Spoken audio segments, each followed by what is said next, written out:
তৃণমূলের কতগুলো মুসলমান করেছে।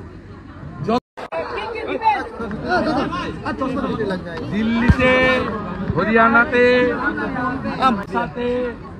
রাজস্থানে বিজেপি তার সংকল্পপত্র পুরো করেছে। 7ই মার্চ দিল্লির জনগণ, মহিলা দিদি বোনেরা 2500 টাকা করে পাবে এবং ইতিমধ্যে যমুনা সংস্কার শুরু হয়ে গেছে। 500 টাকার এলপিজি সিলিন্ডার পাবে এবং চিকিৎসার জন্য কেন্দ্রের 5 লাখ, রাজ্যের 5 লাখ, 10 লক্ষ টাকার ফ্রি ট্রিটমেন্ট দেবে।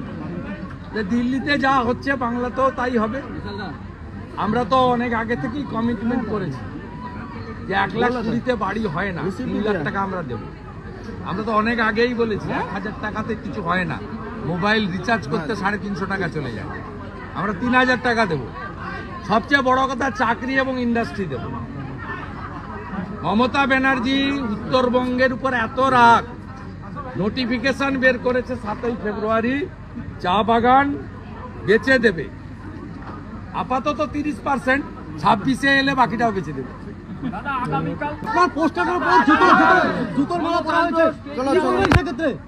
তৃণমূলের কতগুলো মুসলমান করেছে।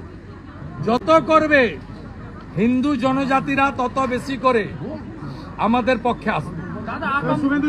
এরা জ্বালা থেকে করছে, যন্ত্রণা থেকে করছে। ये डर मुझे अच्छा लग रहा है।